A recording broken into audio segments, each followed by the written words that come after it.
Dieu est en train de donner un avertissement à l'humanité. Je me rappelle, il y a un an, c'était Notre-Dame qui flambait, et un évêque a eu le courage de dire « c'est un signe de Dieu », plusieurs d'ailleurs, c'est un signe de Dieu qui nous avertit au début de la Semaine Sainte. Pareil aujourd'hui. Donc, jusqu'à quand nous allons nous obstiner à vivre dans cette zone, dans cet espace des ténèbres extérieures de la volonté permissive de Dieu?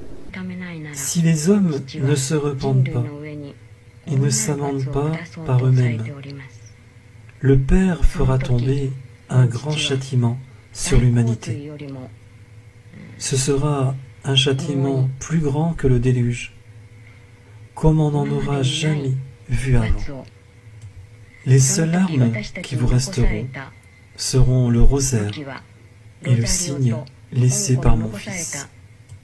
Chaque jour, récitez les prières du rosaire. Avec le rosaire, priez pour le pape, les évêques et les prêtres.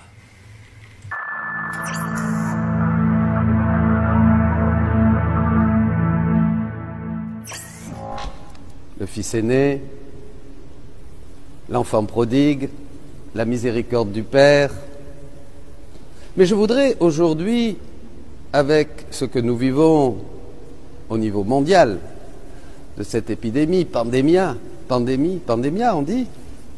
Pandémie, voilà, c'est en espagnol, pandémia. Et ce que nous vivons aujourd'hui, le resituer dans ce contexte de cette parabole, en prenant un aspect de la parabole. Le premier, le Fils s'en va de la maison du Père et il n'a plus la lumière. Pourquoi? Je veux prendre cet aspect parce que beaucoup de nos contemporains, aujourd'hui des jeunes que nous allons voir, ne comprennent pas ce qui se passe. Beaucoup d'entre nous sont interrogés, n'ont pas la clé, n'ont pas la lumière pour comprendre. Effectivement, quand on s'en va de la maison du Père, on n'a plus la lumière, on perd tout, on est dans l'obscurité. Et là, il y a un concept très important à comprendre qui est la volonté voulue de Dieu et la volonté permissive de Dieu. Voyez. Quand Dieu nous a créés, il nous a créés dans sa volonté. Mais il nous a créés libres, donc il prenait, entre guillemets, un risque. Il nous a créés libres d'entrer de faire ce que l'on veut, et à ce moment-là, de passer dans la zone de ce que Dieu permet, la volonté permissive. Eh bien oui, Dieu n'a pas le choix. Il dit à Louisa, en créant l'homme, je prenais en fait le risque, il dit quelque chose comme ça, de me mettre à son service. En fait, de devenir esclave de la volonté de l'homme et de permettre certaines choses que je n'avais pas le choix puisque j'ai voulu le créer libre, voyez. Donc ça c'est très important, cette dimension et ces deux volontés. D'un côté, donc, la volonté voulue de Dieu, hein, la maison du Père, où il y a la lumière et tout ce qu'il faut, et d'un autre côté, la volonté permissive que Dieu a voulu, parce qu'il a créé l'homme libre. Le fait de créer l'homme libre faisait prendre ce risque, si on peut dire, à Dieu. Mais c'était nécessaire, on ne va pas rentrer dans ces choses-là. Quand j'ai créé l'homme libre, je me suis mis à sa disposition. Donc, voyez, il y a deux zones. Une zone de lumière, la volonté voulue de Dieu, quand l'âme vit dans la volonté de Dieu, quand l'âme cherche la volonté de Dieu, quand l'âme, eh bien, que ce soit la résignation, la conformité, l'abandon ou l'union, hein, il y a plusieurs degrés bien sûr, l'âme vit dans la lumière. Mais quand l'homme, si vous voulez, sort de cette zone, de cet espace de la volonté voulue de Dieu, eh bien, il y a les ténèbres, comme dira Jésus, les ténèbres du dehors, les ténèbres du dehors. C'est-à-dire, il n'est plus dans la maison, il est en dehors de la maison, il est dans la volonté permissive de Dieu, c'est-à-dire ce que Dieu va permettre malgré les bêtises de l'homme. Et là, on comprend toutes les misères, toutes les violences, toutes les jeunes qui se déchirent, les couples, les jeunes qui se droguent, le mensonge, la corruption et donc aussi les maladies et tout ce qui se passe dans notre humanité qui est une conséquence de l'agir de l'homme, une conséquence de l'agir de l'homme qui n'étant plus dans la lumière de la maison du Père, fait sa propre volonté, fait n'importe quoi et évidemment ça crée des conséquences. Dieu dit même dans le prophète Ézéchiel qu'il ne veut pas la mort du pécheur, mais il veut qu'il se convertisse et qu'il vive, c'est-à-dire qu'il revienne dans cette zone de lumière, dans cet espace de la volonté voulue de Dieu, dans cette zone de la volonté de Dieu, où il reçoit la lumière pour agir comme Dieu veut et pour recevoir les bénédictions du ciel. Vous comprenez? Vous me suivez? En dehors de la volonté voulue de Dieu, il n'y a pas de lumière. Selon notre disposition, évidemment, quand on est dans cette zone de la volonté voulue de Dieu, eh bien, on se dispose par la prière, par les sacrements, la confession, la lecture de la parole de Dieu. Vous voyez, on cherche la volonté de Dieu, on entre dans la volonté de Dieu, on fait la volonté de Dieu, et selon notre effort et selon notre mesure, une bonne mesure, bien tassée, pleine secouée, eh bien, on reçoit les grâces du ciel. On reçoit des grâces de force, des grâces de lumière, des grâces de paix, des grâces de... Voilà, pour continuer dans cette volonté voulue de Dieu, vous voyez, dans cette lumière, dans la maison du Père. D'accord ? Par contre, quand on sort de la volonté de Dieu, quand on entre dans cette zone de la volonté permissive, Dieu finalement tolère, accepte tout ce que nous faisons, alors les guerres, les méchancetés, les mensonges, la corruption, les homicides, tout ce que vous voulez, et puis tout ce que cela fomente, que ce soit le sida, que ce soit le trafic d'enfants, le trafic d'organes, que ce soit le coronavirus, que ce soit tout un tas de choses, toutes les maladies, tout ce que l'homme en dehors de cette lumière ne reçoit plus la grâce du ciel, ne reçoit plus la force du ciel, ne reçoit plus la bénédiction de Dieu, soyez bénis, ne reçoit plus la bénédiction de Dieu. Donc l'humanité, d'une manière massive, va à sa perte et souffre toutes les conséquences d'être sorti de la maison du Père. Vous voyez, la parabole de l'enfant prodigue aujourd'hui, c'est très clair. Il avait tout dans la maison du Père, il s'est retrouvé tout seul, il s'est mis à bosser avec un gars qui lui faisait garder les porcs, il voulait même jusqu'à manger la nourriture des porcs, il aurait pu la manger, il l'a pas mangé, s'il l'avait mangé, peut-être qu'il aurait été malade, parce que les porcs, c'est plein de saloperies, vous êtes d'accord avec moi? Donc il aurait pu être malade, il dit, maintenant je suis malade. Bon, il est rentré en lui, il a pris conscience de son erreur, il est revenu dans la maison du Père, et puis là, il n'a pas eu la nourriture, les gousses que mangeaient les porcs, il a eu le veau gras. Il a mangé le veau gras, donc il a été béni. Vous voyez, donc il faut bien voir que nous sommes dans un choix constant, selon que nous nous plaçons dans la volonté voulue de Dieu, cette volonté dans laquelle nous avons été créés. Il n'y a que Adam, au moment du péché, qui est sorti de la volonté voulue de Dieu et qui est entré dans la volonté permissive, et avec lui, entrait toute l'humanité, bien sûr. Toute l'humanité entrait dans la volonté permissive de Dieu. Comprenez? Alors, ça va, je dirais, le point extrême de la volonté permissive de Dieu, c'est l'enfer. C'est ceux qui se condamnent. Parce que si l'enfer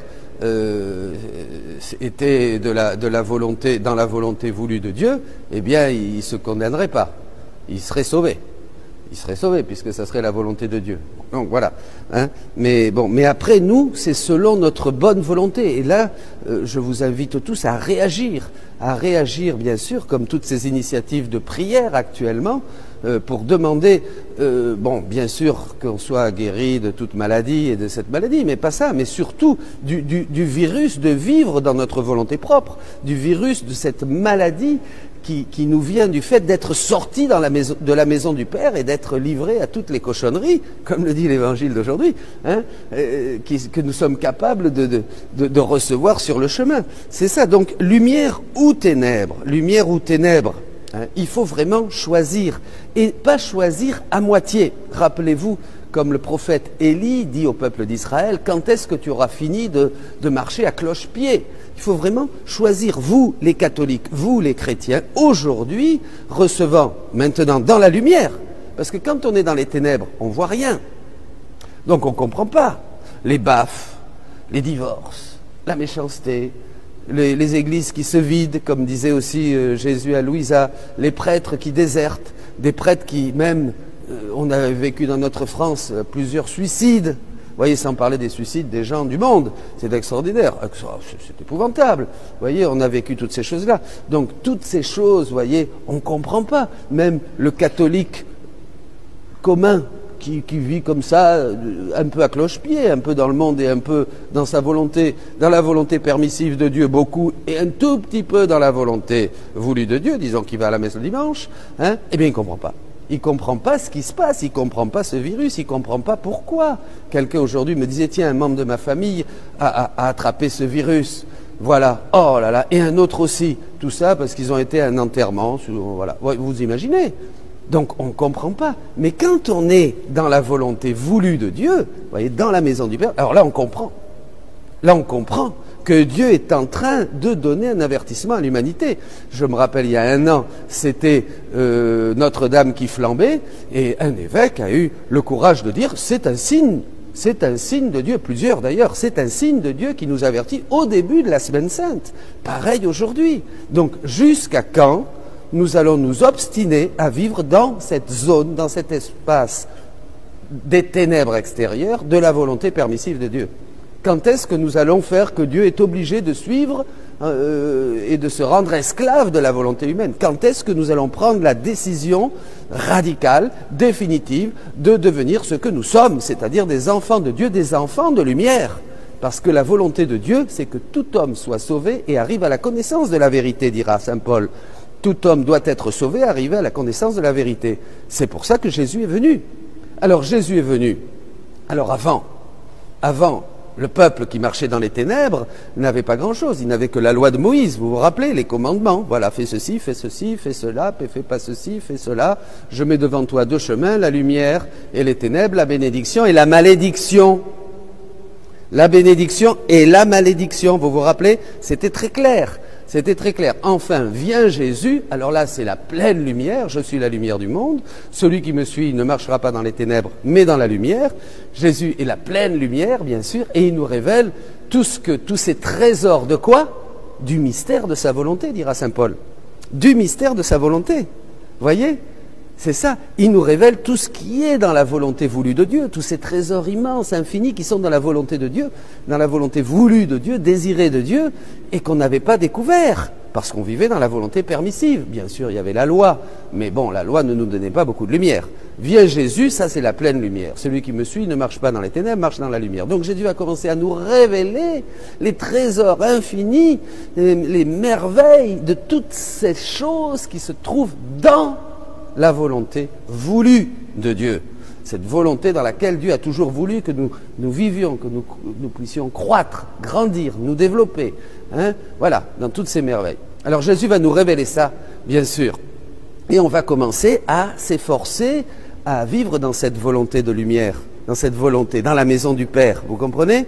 Mais bien sûr, il y aura toujours cette volonté permissive dans laquelle nous pouvons nous établir pour être dans l'obscurité, dans l'incompréhension, dans une vie absurde, dans l'absurdité de la vie. On ne comprend pas ce qui se passe, comme beaucoup de gens, on ne se pose pas trop la question non plus, on prend la politique de l'autruche, on met sa tête sous terre et puis on verra bien ce qui arrivera, et puis un jour la mort vient nous cueillir et on s'en va. Et alors là, évidemment, comme on rentre dans la volonté dans la divine volonté, la volonté voulue de Dieu, on comprend qu'on s'est planté. Comme disait le sot à la fin de sa vie, dit la Bible, « Ah, je me suis trompé. » Bon.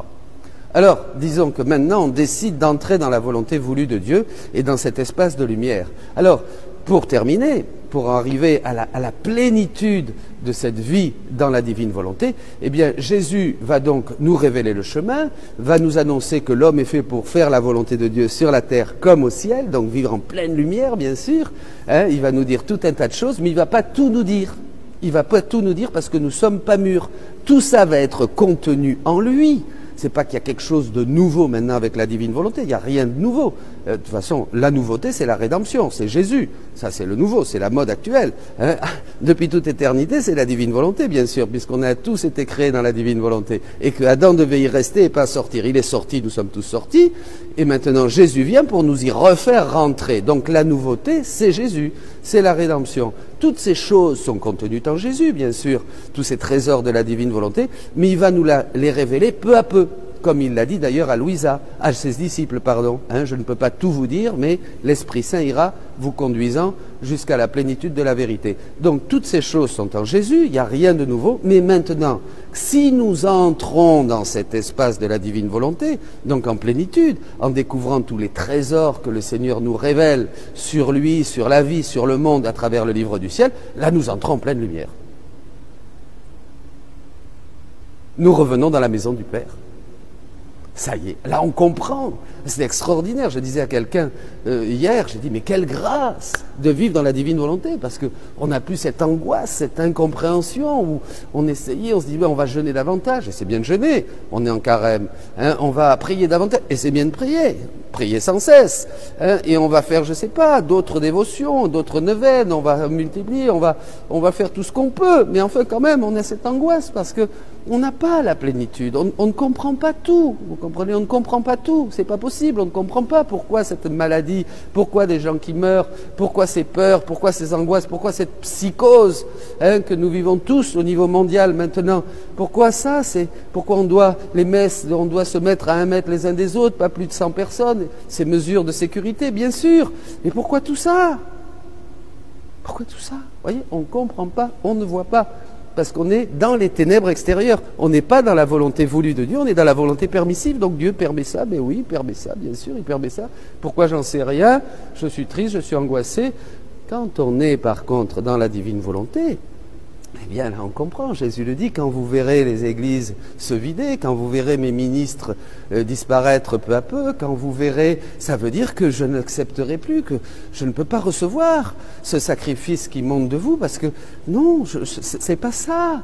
Revenez à moi, changez votre cœur, faites pénitence, et c'est tout le sens du carême, faites pénitence, une vraie conversion, déchirez votre cœur et revenez à moi par la prière, par le jeûne, par la supplication, surtout un sincère désir de conversion et une vie en pleine lumière, une vie dans la divine volonté, une vie dans la lumière, dans la volonté voulue de Dieu.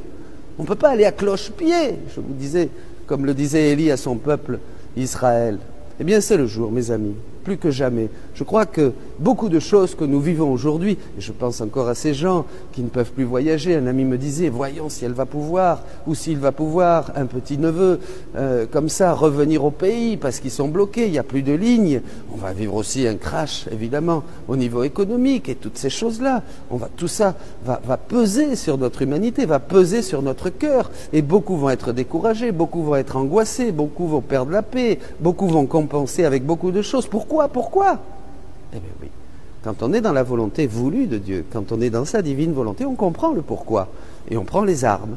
Eh bien notre arme, c'est Jésus. C'est son cœur, bien sûr, c'est sa vie. Eh bien, quelle arme? Eh bien, c'est toute la vie de Jésus pour commencer à faire ce que Jésus a fait. Achever dans notre chair ce qui manque à la passion du Christ, c'est-à-dire réparer. Et je vous invite tous à la prière, une prière de réparation. Il y aura des enseignements qui seront donnés sur ça. Une prière de réparation, une prière pour glorifier le Père pour tous ceux qui ne sont pas glorifiés. Une prière de réparation pour tous ceux qui, dans cette situation angoissante, blasphèment ou perdent la foi ou s'éloignent de l'Église. Hein, tous, vous tous ici, prenez ce trésor des trésors, ce prodige des prodiges, dira Jésus, qui est la vie dans la divine volonté, pour faire les œuvres même de Dieu. Vous ferez les œuvres que je fais, et vous en ferez des plus grandes encore, dira Jésus, hein, et réparer avec le Christ au nom de tous et pour tous nos frères. On a du travail, il y a du pain sur la planche, ne nous décourageons pas, en avant, n'ayez pas peur.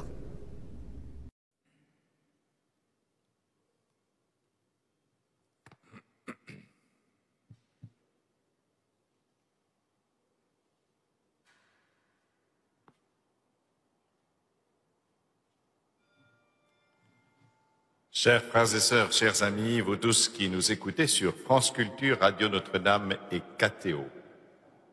Lorsque je suis faible, c'est alors que je suis fort. Ces paroles de l'apôtre Paul résonnent avec une gravité particulière en ces jours de détresse que nous vivons.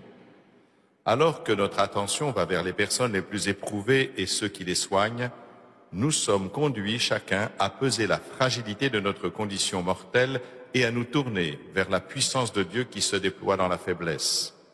Quand l'homme cesse enfin de compter sur ses propres forces, quand s'écroulent ses certitudes et ses multiples protections mondaines, c'est alors que peut s'ouvrir le chemin d'une conversion du cœur. Sans moi, dit le Seigneur Jésus, vous ne pouvez rien faire. Il en est de même pour l'Église. Là où elle est trop riche, trop puissante, là où elle essaie de rivaliser avec les armes du monde, alors elle devient une coquille vide, une cymbale qui retentit. Je remercie le chanoine de Mentières de nous introduire avec l'apôtre Paul au mystère d'une Église pauvre de cœur qui laisse agir en elle la force de Dieu. Ce qui est faible dans le monde, ce qui n'est rien, voilà ce que Dieu a choisi.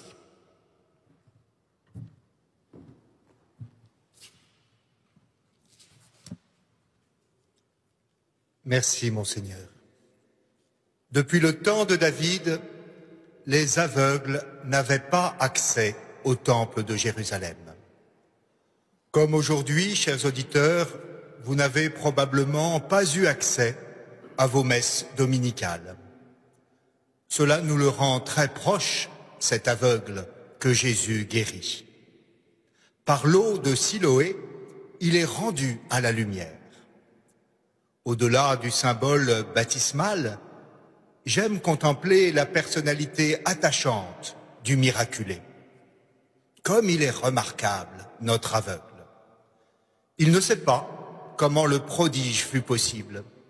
Il ne connaît pas l'homme qui lui a procuré la guérison. Il ne prétend pas tout maîtriser ou tout comprendre. Mais il y a une chose qu'il sait. Il était aveugle et maintenant il voit. Il n'en démordra pas. C'est un fait. N'allez pas lui raconter d'histoires, chercher midi à 14 heures, échafauder des théories. La cécité, sa vieille compagne, l'a quitté subitement. C'est inexplicable, mais c'est ainsi. Les parents de l'aveugle semblent doués du même bon sens que leur fils. Ils sont de ces gens à qui on ne la fait pas, de ces êtres que trop de malheurs ont mis à l'abri des illusions et des idéologies. Nous savons que c'est notre fils, disent-ils, et nous savons qu'il était aveugle. Mais comment il voit maintenant? Nous ne le savons pas. Les pharisiens peuvent ergoter, pinailler, discuter à n'en plus finir. Les faits sont têtus. La foi chrétienne, faut-il le rappeler, ne repose pas d'abord sur des spéculations, de pieuses rêveries ou des spéculations de théologiens, mais sur des faits bien difficiles à réfuter. Aussi, est-ce moins à nous de démontrer notre foi qu'aux incroyants de rendre compte des faits qui la soutiennent? Bien souvent, ces esprits forts veulent des miracles pour croire et ne veulent croire aucun miracle. Quelle étrange inconséquence! La charge de la preuve incombe à ceux qui refusent de croire. C'est à eux d'expliquer comment cet aveugle voit à présent. C'est à eux de nous dire comment il est possible qu'un cosmos incroyablement bien structuré existe sans qu'aucune intelligence n'ait présidé à cet ordre. C'est à eux de nous donner la raison pour laquelle tant de martyrs ont donné joyeusement leur vie pour proclamer la résurrection du Christ, si rien ne s'est passé au matin de Pâques. C'est à eux de douter de leur incroyance face aux faits massifs de milliards d'êtres humains qui ne conçoivent leur existence que dans un rapport à Dieu. Qu'ils fournissent leurs explications. On verra bien ce qu'elles valent et on rira sans doute un peu à notre tour. Mais ils ne peuvent nier les faits et surtout pas le plus évident d'entre eux, l'existence même et la pérennité de l'Église. Qu'il est beau le cri de l'aveugle en face du Fils de l'homme. Je crois, Seigneur. La foi illumine les humbles. Or, s'il en est un qui connut une illumination décisive, c'est bien le foudroyé du chemin de Damas, Saul de Tarse, devenu l'apôtre des nations. Il importe grandement de nous pencher sur ce personnage clé du Nouveau Testament, puisqu'on lui fait à la fois la gloire et le grief d'avoir été l'inventeur de l'Église. Qui n'a entendu dire que Paul serait le vrai fondateur du christianisme? Après l'incomparable et mystique Jésus, prêchant dans les campagnes un royaume de miséricorde, Saul de Tarse serait venu siffler la fin de la récréation et organiser de main de maître une église dont Jésus n'aurait même pas eu l'idée. Le christianisme ne serait qu'un paulinisme. Dans le film Le Défroqué, Maurice Morand, prêtre ayant quitté les ordres et abjuré la foi, écrit un livre au titre provocateur « 33 ans Jésus, 2000 ans Judas ». Il rejette toute église comme une imposture et prétend connaître le Christ, lui, mais pas les mensonges entassés en son nom par 20 siècles de trahison, depuis Saul de Tarse jusqu'à M. Paul Claudel. Curieuse inclusion d'un Paul à l'autre, du converti de Damas au converti de Notre-Dame. Claudel, qui disait de sa sœur Camille « Elle a du génie, elle aussi », ne serait pas fâché, je pense, de se voir mettre ainsi au rang de son saint patron, Paul, l'apôtre des nations. Le Jésus auquel Paul s'est converti n'est pas le prédicateur du règne de Dieu, écrivait apodectique l'austère Loisy, Alfred de son prénom.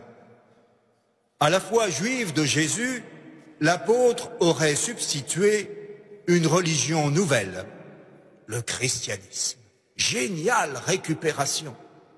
Jamais Jésus n'aurait pu soupçonner qu'on fit un tel usage de son enseignement et de sa personne. Ce détournement, Paul l'aurait réalisé en remplaçant le Jésus de l'histoire par le Christ de la foi. Une prédication de plein vent par une religion engoncée dans le dogme. Ainsi, le christianisme ne serait rien d'autre qu'une molle maladie de l'Orient tombée sur l'Occident, parce qu'un jour un petit fanatique de Tarse échappa par malheur à la tempête. Popularisée à la fin du XIXe siècle, cette caricature grotesque court encore, hélas, dans bien des esprits. Un soupçon permanent pèse sur l'Église. A-t-elle bien été voulue par Jésus? Est-il vrai que Jésus ne se soit aucunement soucié de se perpétuer, prêchant un message éruptif et annonçant une fin imminente des temps? Quelle est la légitimité de celui venu sur le tard, qui n'avait même pas vu le Seigneur mortel, qui ne faisait aucunement partie des 12, et qui revendiqua pourtant le titre d'apôtre et joua de toute évidence un rôle considérable dans l'implantation de l'Église. Car enfin, rien n'est plus étonnant que le surgissement de Saul de Tarse. Si Jésus avait tout préparé, s'il avait pourvu son Église de colonnes apostoliques et d'un chef en la personne de Pierre, que vient faire ce nouveau venu? Bénéficiaire d'une révélation latérale et toute personnelle. Pourtant, loin de jouer les francs-tireurs, Paul se veut l'homme de la tradition. Il a souci de s'inscrire dans la continuité et de se soumettre à l'autorité apostolique. Il ne fait que transmettre ce qu'il a lui-même reçu. Il est le héros du kérygme, ce noyau de la prédication chrétienne primitive. Il fait chorus avec les apôtres unanimes pour proclamer que Jésus, ressuscité d'entre les morts, est Christ et Seigneur. Les épîtres de Paul constituent le témoignage le plus ancien que nous possédions sur Jésus. Elles sont connues de Pierre et de l'Église mère qui est à Jérusalem. Or, dans ce berceau de la catéchèse, on ne les juge pas infidèles à ce que l'on sait de Jésus, Fils de Dieu. D'ailleurs, à cette génération apostolique, nul ne pouvait se permettre de broder ou d'inventer sans être immédiatement démenti par les témoins oculaires. En effet, tout cela ne s'est point passé dans un coin, mais au vu et au su de témoins qui sont toujours vivants au moment où Paul écrit, et en contact régulier avec cet apôtre, tard venu, certes, original, assurément, mais non point dissident. Admettons donc que Jésus ait voulu fonder une église. Reste à savoir si l'église, telle que nous la connaissons, est bien la même que cette église fondée par le Christ. Évidemment, au premier coup d'œil, les différences sautent aux yeux. Un observateur extérieur dirait certainement que l'Église catholique romaine de 2020 présente fort peu de similitudes avec la petite communauté qui est sortie du Cénacle au jour de la Pentecôte. C'est qu'il n'a égard qu'aux apparences. Une femme de 50 ans reproduit-elle l'aspect du jour de sa naissance? Le temps ne consiste pas à répéter l'origine, mais à développer ses virtualités. Quel sens cela aurait-il de vouloir faire rentrer l'Église dans son berceau pour s'assurer qu'elle est identique à son origine galiléenne? L'identité n'implique pas similitude dans l'apparaître, mais continuité dans l'être, développement. Le saint cardinal Newman, au siècle de Darwin, a été le penseur du développement de l'Église. Ce qui l'a amené à rejoindre l'Église romaine, c'est le grand phénomène notoire et historique de l'unité essentielle entre l'Église primitive et le catholicisme. En se pénétrant de la réalité de l'Église de l'Antiquité, dit-il, on ne peut être que catholique ou infidèle. Newman fait remarquer qu'un organisme vivant doit, pour rester fidèle à ce qui le constitue, évoluer et s'adapter sans cesse. Il change pour rester le même. Il est déjà pleinement constitué par ce que l'on appellerait aujourd'hui son patrimoine génétique. Et c'est ce donné qui se déploie dans le temps, n'altérant pas sa substance, mais métamorphosant ses apparences au fil des âges. Le Seigneur n'a-t-il pas comparé son royaume à une semence qui devient un grand arbre? Et qu'est-ce que l'Église, sinon le royaume en croissance? Est-ce à dire que demain pourrait advenir une Église extérieurement tout autre qu'elle n'est aujourd'hui? Oui et non. Oui, car les aléas du temps amèneront certainement l'Église, sous l'inspiration de l'Esprit, à changer pour répondre aux exigences et aux sollicitations de l'époque. Non, car l'Église, comme chaque être vivant, est tributaire de son histoire.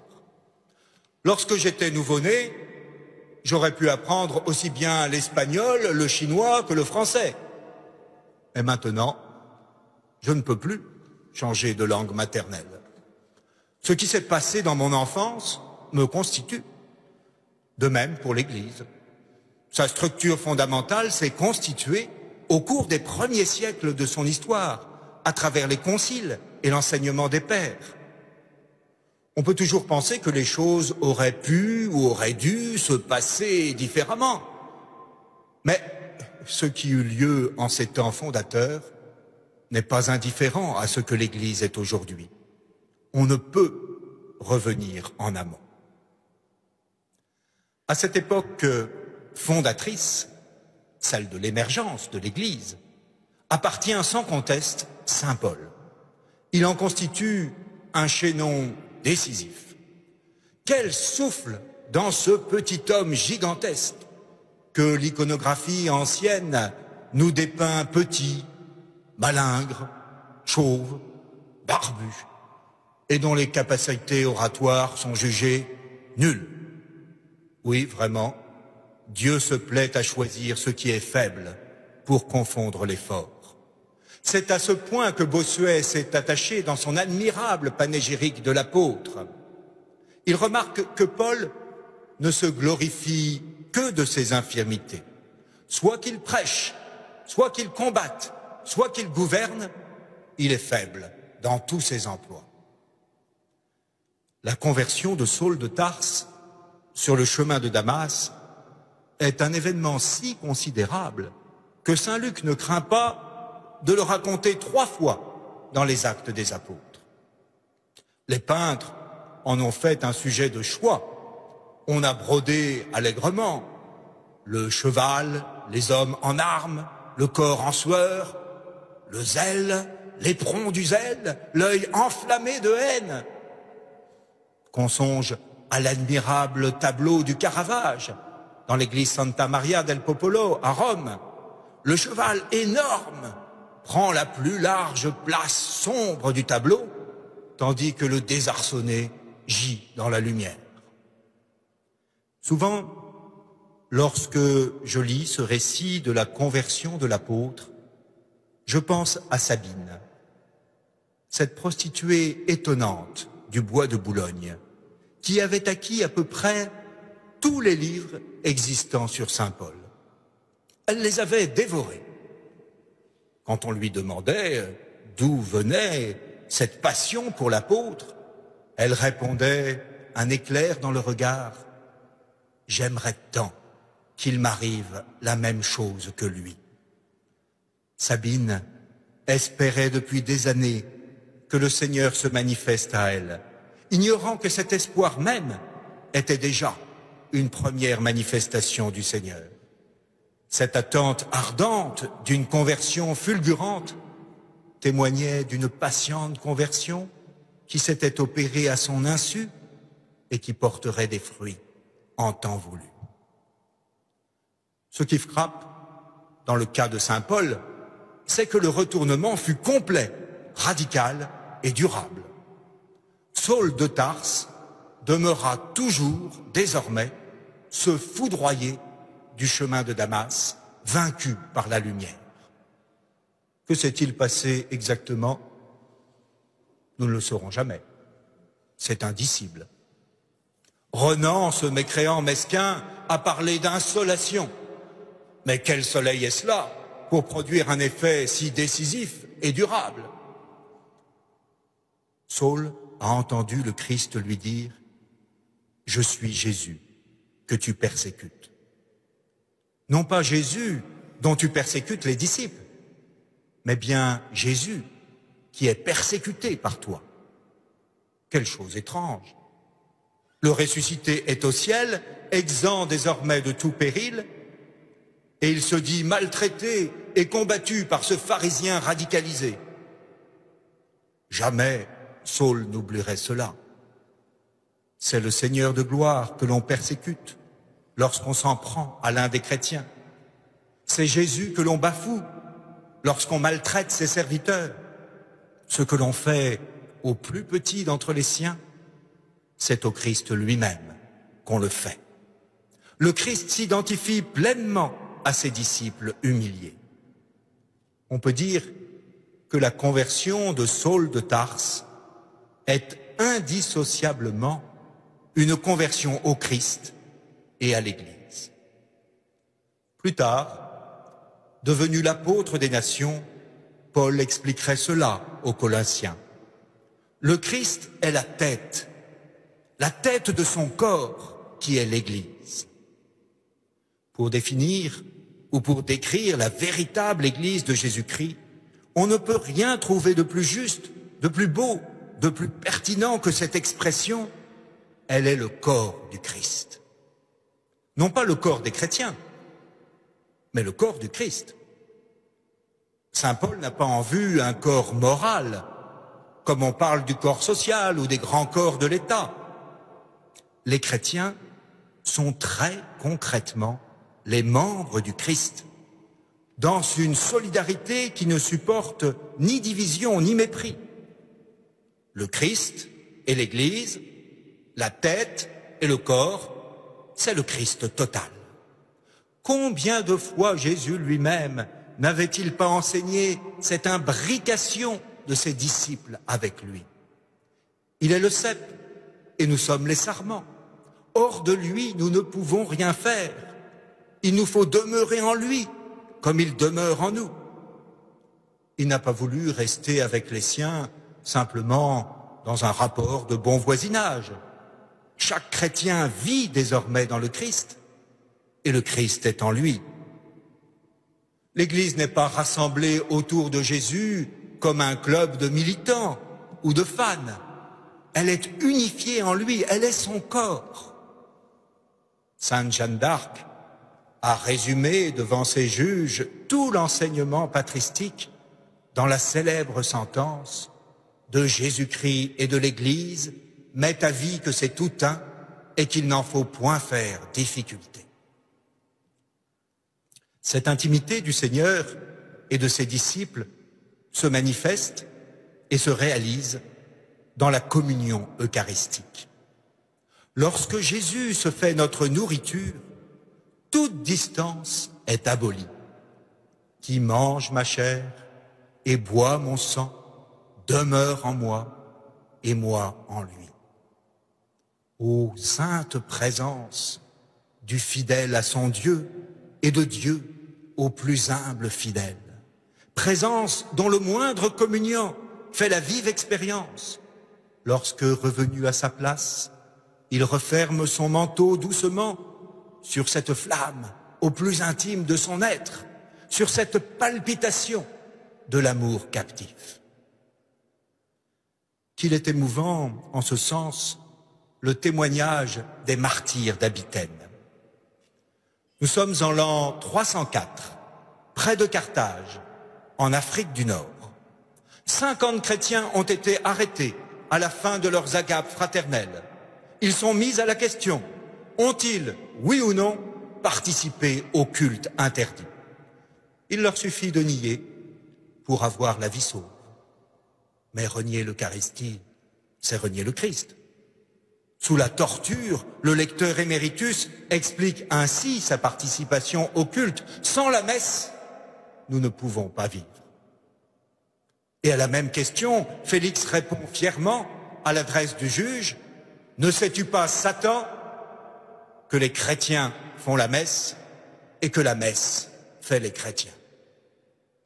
Voilà l'origine antique et vénérable de la formule remise au goût du jour, notamment par le père de Lubac, l'Église fait l'Eucharistie et l'Eucharistie fait l'Église. Nous retrouvons dans cette maxime percutante et paradoxale les deux sens du mot Église, convocation et congrégation, organe de sanctification et communauté des sanctifiés, l'Église qui communique et l'Église qui communie. En communiant, nous recevons le corps sacramentel du Christ pour devenir le corps ecclésial du Christ. D'où la fameuse interpellation augustinienne « Recevez ce que vous êtes et devenez ce que vous recevez ». La finalité de l'Eucharistie, son but ultime, c'est le rassemblement de l'Église dans la charité. Chez saint Paul, l'obsession quotidienne de toutes les églises va de pair avec son amour du Christ. Il ne veut plus rien savoir sinon Jésus et Jésus crucifié. Il n'a plus que Jésus dans le cœur et sur les lèvres. Il prêche non pas parce que quelqu'un lui manque, mais parce que quelqu'un l'habite et l'attend. Non par indigence, mais par surabondance. Non par nostalgie, mais par tension de tout son être vers ce Christ, espérance de la gloire. Jésus-Christ lui tient lieu de tout, dit superbement Bossuet. Il est son soutien, son sauveur, son hôte, son maître, son élan, sa joie. On sait comment l'apôtre, se faisant tout à tous pour en gagner à tout prix quelques-uns, prêcha le Christ d'abord chez ses frères de la synagogue, puis dans les milieux païens, tout autour du bassin méditerranéen. Il fut, dans le souffle de l'Esprit, un des premiers acteurs de la mondialisation de l'Évangile. Ce n'est pas un hasard si la grande constitution dogmatique sur l'Église du Concile Vatican II commence par ces mots qui forment son titre, Lumen Gentium. C'est le Christ, bien entendu, qui est la lumière des nations. L'Église n'a pas d'autre lumière à diffuser que celle du Christ, comme la lune reflète l'éclat du soleil. C'est la nuit et non le brouillard qui est la patrie d'un catholique. Dans la nuit du monde, l'Église est ce grand luminaire qui tient du Seigneur tout ce qu'il projette de clarté. Certes, elle connaît elle-même des parts d'ombre, mais cependant elle continue à guider le peuple qui marche dans les ténèbres. Nous confessons que l'Église est apostolique, c'est-à-dire qu'elle est fondée sur les apôtres de Jésus comme sur des colonnes. Elle est la cité sainte solidement bâtie sur 12 assises portant chacune le nom de l'un des 12 apôtres de l'agneau. Mais apostolique veut dire aussi envoyé. Comme le Père m'a envoyé, moi aussi je vous envoie, dit le ressuscité à ses disciples. Le ministère apostolique est la continuation de la mission du Christ, dans le même souffle de l'Esprit. Bossuet traduisit cela en disant « L'Église, c'est Jésus-Christ répandu et communiqué ». L'Église est envoyée. Elle est une race choisie, un sacerdoce royal, une nation sainte, un peuple que Dieu s'est acquis, afin qu'il annonce les perfections de celui qu'il a appelé des ténèbres à son admirable lumière. Qui annonce? Qui sont les missionnaires?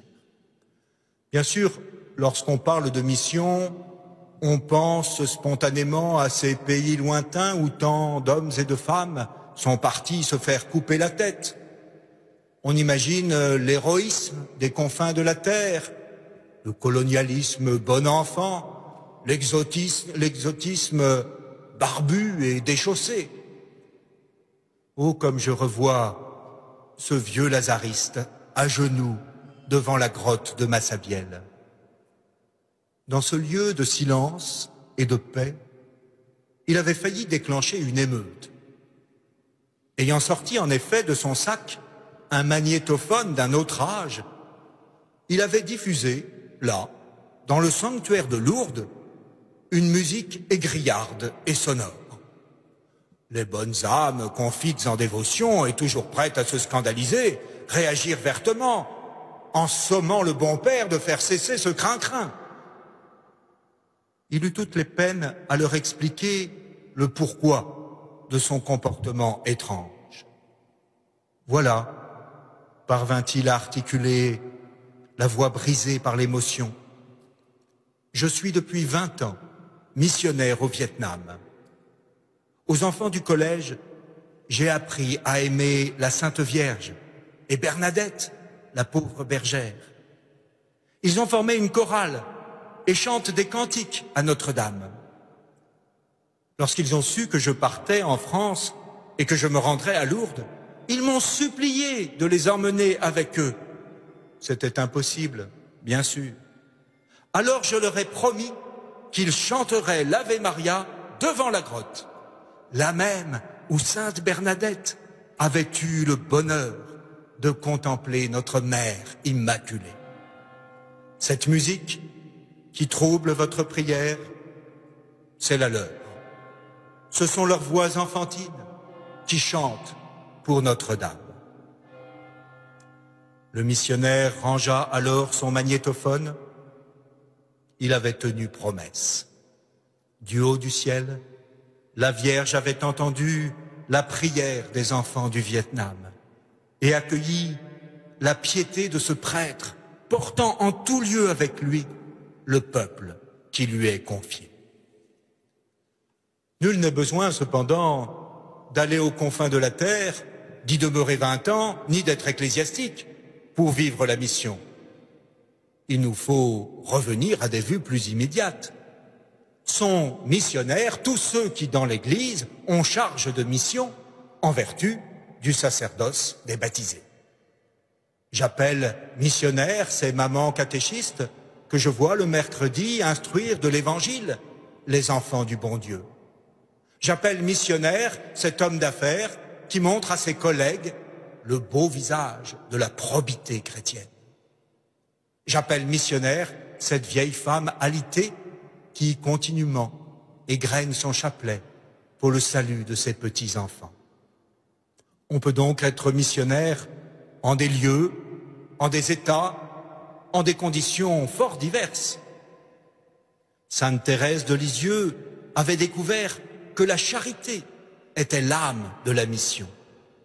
Dans le cœur de l'Église, sa mère, Thérèse, serait l'amour et deviendrait ainsi, ô merveille, sans jamais quitter les 4 murs de son Carmel, la patronne universelle des missions. La mission n'est pas simplement une des tâches de l'Église, sa tâche primaire. Elle est son être même. L'Église existe pour évangéliser. Une intense propagande laïciste a propagé en France l'idée que toute conviction religieuse devait être cantonnée dans la sphère privée et n'avait pas à s'exprimer publiquement. Par crainte d'être accusé de prosélytisme, grave péché républicain, les chrétiens préfèrent se taire.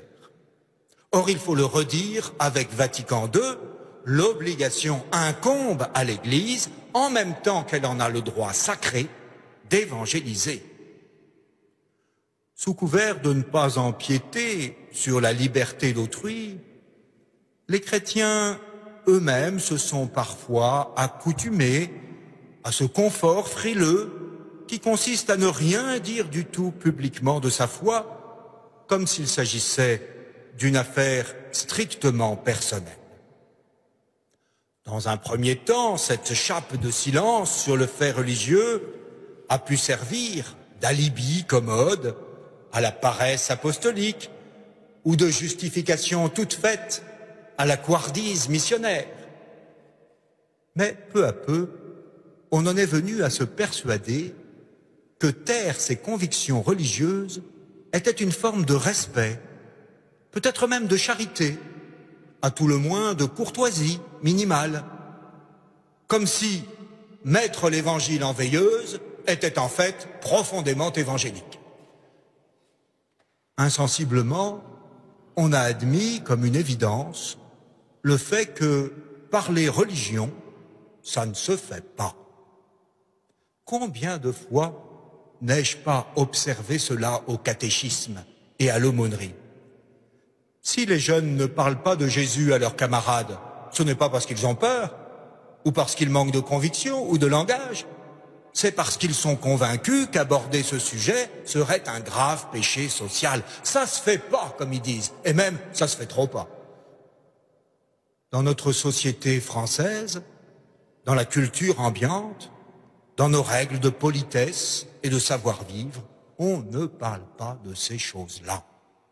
La concorde civile exige qu'on taise le religieux, comme autrefois la paix des familles nécessitait qu'on tue l'affaire Dreyfus. Le cardinal 23 invitait les fidèles à franchir ce mur de clandestinité. Avec l'humour qu'on lui connaît, il écrivait « Nos chrétiens ont progressivement intériorisé cette conviction que la foi était d'usage privé.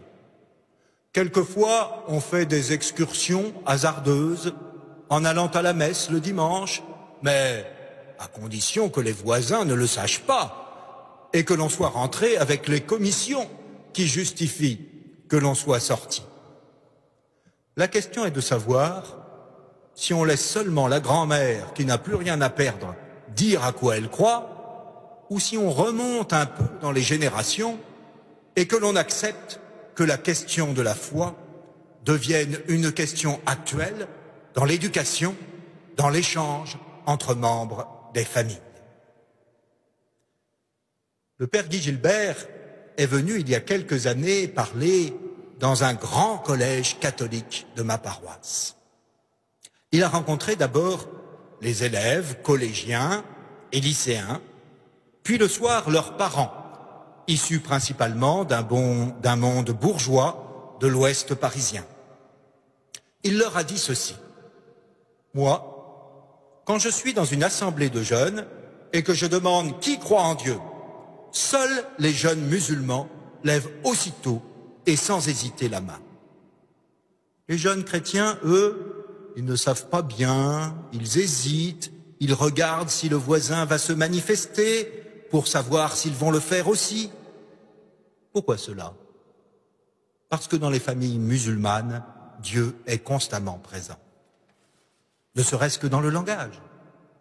Un jeune part en classe le matin, sa maman lui dit « Dieu te garde ». La famille prend son repas, elle bénit Dieu et pose des gestes rituels, ablutions, bénédictions, typiquement religieux. Mais dans les familles chrétiennes, quand parle-t-on de Dieu?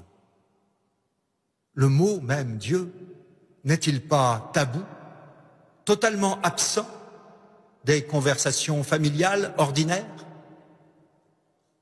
Dans toutes les familles, un jour ou l'autre, en voyant le fils ou la fille grandir, on prend l'enfant à l'écart solennellement en lui disant « Mon fils, ma fille, maintenant tu es grand, il faut qu'on parle des choses sérieuses de la vie. » « Très bien, papa, qu'est-ce que tu veux savoir ?» répond l'enfant ironique. En général, c'est de sexualité que les parents souhaitent parler aux jeunes pubères. Et le papa ou la maman d'expliquer à leur progéniture la beauté et la complexité des relations garçon-fille, les méandres de la vie affective, ou encore les dangers de la drogue ou du tabac. Fort bien. Mais y a-t-il un jour où les mêmes parents ont pris leurs adolescents à l'écart en disant « Mon enfant, maintenant tu es grand. Je voudrais qu'on parle de ce qu'il y a de plus important dans l'existence. Dieu. » Un père de famille me disait l'autre jour qu'il avait pris en tête-à-tête son grand-fils de 15 ans pour lui expliquer clairement les dangers de l'alcool, vrai fléau dans la jeunesse branchée actuelle. Très bien. Mais fera-t-il la même chose avec son fils pour lui expliquer que le danger le plus grand, c'est la perte de la foi, c'est l'impiété, l'irréligion, le blasphème et le nihilisme? Il s'agit partout où nous sommes d'annoncer Jésus-Christ. Oui, malheur à moi si je n'évangélise pas. Mais me direz-vous, cela va surprendre, choquer, interroger, déplaire sans doute. Oui, et alors?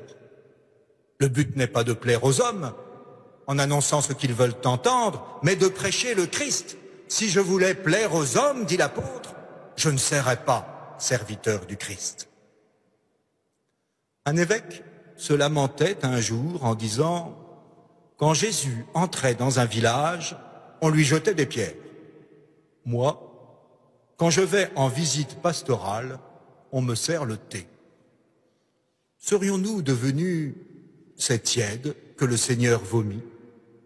Qu'avons-nous fait du poil à gratter évangélique? Le sel de la terre a-t-il été changé en miel de la terre?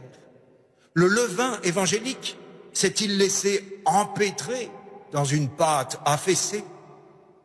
L'Église est-elle encore signe de contradiction ou un EHPAD d'évêques équivoques? Chrétiens, nous sommes les dépositaires d'un trésor que nous portons dans des vases d'argile. La charité nous presse à le partager à temps et à contre-temps. Certes, l'Église n'est pas un but d'elle-même. Elle n'a pas toujours réponse à tout. Et elle désire joindre les lumières de la révélation à l'expérience de tous. Mais en ce qui concerne le trésor de l'Évangile et le dépôt de la foi, elle ne peut en aucun cas être hésitante ou conciliante ou rétractée. Elle est tenue de professer hautement ce qu'elle a reçu du Seigneur. C'est son devoir et sa joie. Si pour l'heure, sa joyeuse affirmation est en total porte-à-faux avec le scepticisme et le relativisme ambiant, on lui saura gré un jour de ne pas avoir cédé un pouce de terrain dans le domaine de la vérité. Ce n'est certes pas la solution de facilité. C'est pas par solution de facilité que les chrétiens sont intransigeants sur le dogme. À notre époque, en effet, il est beaucoup plus confortable de douter que d'être certain. C'est par charité que nous sommes inébranlables, pour ne pas offrir une gourde percée aux générations assoiffées de sens et de vrai. Ce n'est pas le consensus mou sur les valeurs du plus petit dénominateur commun qui peut assurer la paix de la société et des cœurs. C'est l'espérance enthousiasmante que Jésus-Christ a fait lever sur la terre. C'est notre devoir de le faire savoir. Ce serait notre péché de le taire. Ce sera notre gloire de l'avoir dit.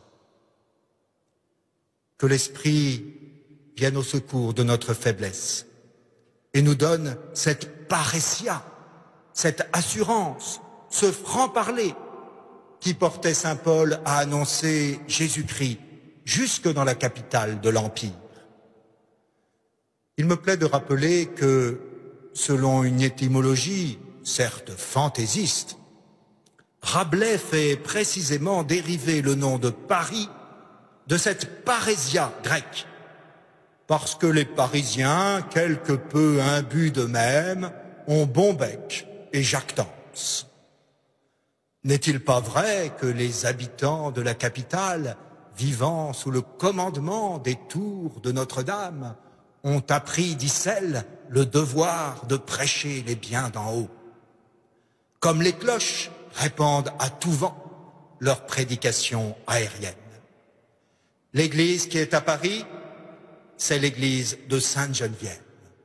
C'est, nous le verrons dimanche prochain, l'église catholique, aussi fervente